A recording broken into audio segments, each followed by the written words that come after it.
British Prime Minister Boris Johnson survived a confidence vote initiated against him from within his own Conservative Party.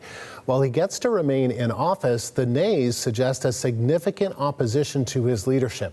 Public anger as well as dissatisfaction from within his party have been building up for months. Chris Brown has our report. With his political future in peril, Prime Minister Boris Johnson faced a decisive vote, needing support from at least 180 of his Conservative MPs to keep his job. And he got that. I can announce that the Parliamentary Party does have confidence. Boris Johnson is elected as the leader of the Conservative... Johnson's undeniable charm and a promise to get Britain's exit from the European Union done first won him the Conservative leadership and then an election. Will you take responsibility, Prime Minister? But 3 years later, that affability has worn thin. A series of boozy office parties at number 10, while the rest of the country was in a tough COVID lockdown, led to a police investigation and then a damning report by a top civil servant.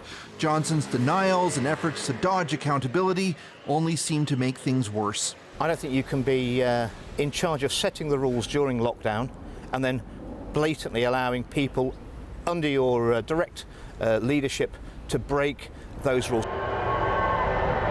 He was booed when he appeared at the Queen's Jubilee and in front of the entire world became the butt of jokes. And I tell you what, finally we can say the words party and gate, and it's a positive.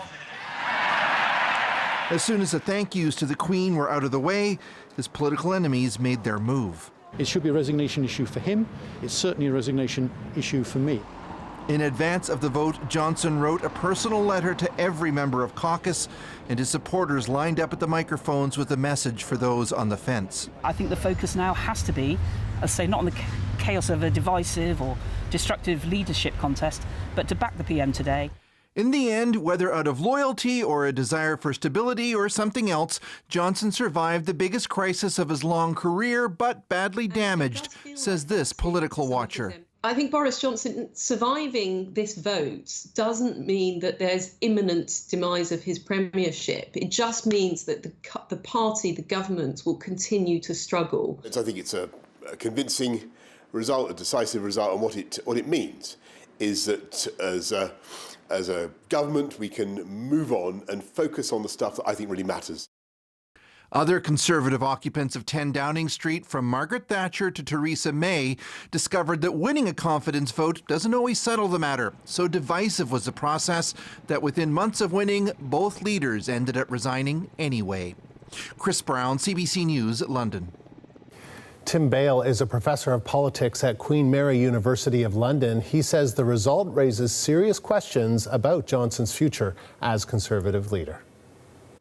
Well, I think that will be too close for comfort as far as many of Boris Johnson's supporters are concerned. The support for him is actually, I think, less than the support that Theresa May got when she won the confidence vote in December 2018. And she didn't last that long after that particular vote. And of course, Boris Johnson has got two very difficult by-elections coming up at the end of the month. And it could be, I think, if he loses those badly, that some of those MPs who voted against him will want to come back for another go. Are you surprised by this result? No, not really. I didn't have the courage of my convictions, but privately I actually said 210 to 149, so I was just out. I wish I said it publicly, but no, I'm not that surprised. And why is that? Why do you think we are here? What happened to Boris Johnson? Well, I think Partygate does have quite a lot to do with it. I think a lot of British voters, while they weren't particularly enamoured of Boris Johnson, were inclined to give him the benefit of the doubt. I think that's changed after Partygate. So many people now see him as a liar, a charlatan, a fraud, if you like. And that, I think, has impacted both on his polling numbers and indeed on the party's polling numbers. And I think for many MPs, the key metric really is the opinion polls. And as far as they're concerned, many of them think that Boris Johnson is now a liability rather than an asset.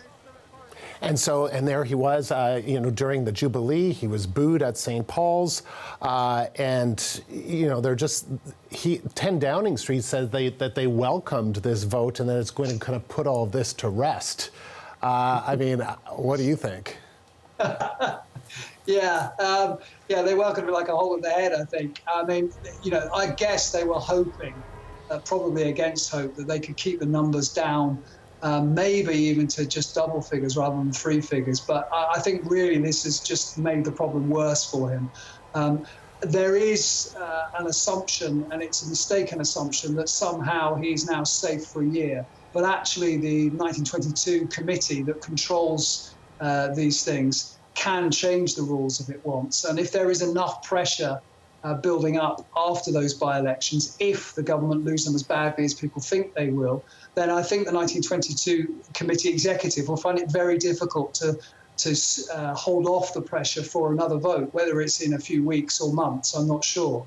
And what about the country? Because I know your country, like our country, has some serious issues when it comes to prices and inflation and all of that. Is there a sense among the British people that we don't want to kind of have a government distracted by an unpopular leader? I think that's a very good point, actually. I think, there is a sense of drift. There is a sense that the party can't actually concentrate on anything while it has this big leadership problem. And of course, to bring it back to the polling, that cost of living crisis, as it's been labelled, is doing the government no favours either.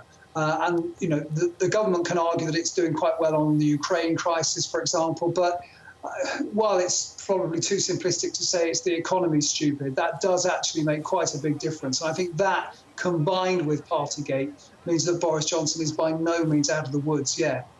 And so what do you think is next in all this? What do you expect to happen? You expect those by-elections and that he could be gone as Prime Minister sooner rather than later? Yeah, it wouldn't surprise me. It's obviously, in some senses, a bad idea to predict Boris Johnson's imminent demise because he is the quote-unquote greased piglet of British politics. He's got out of scrapes like this before. But it strikes me that, with today's result and those by-elections and the fact that the economy seems to be running into trouble, I think he is in real danger of going in perhaps weeks, but certainly months. Tim Bale is a professor of politics at Queen Mary University of London.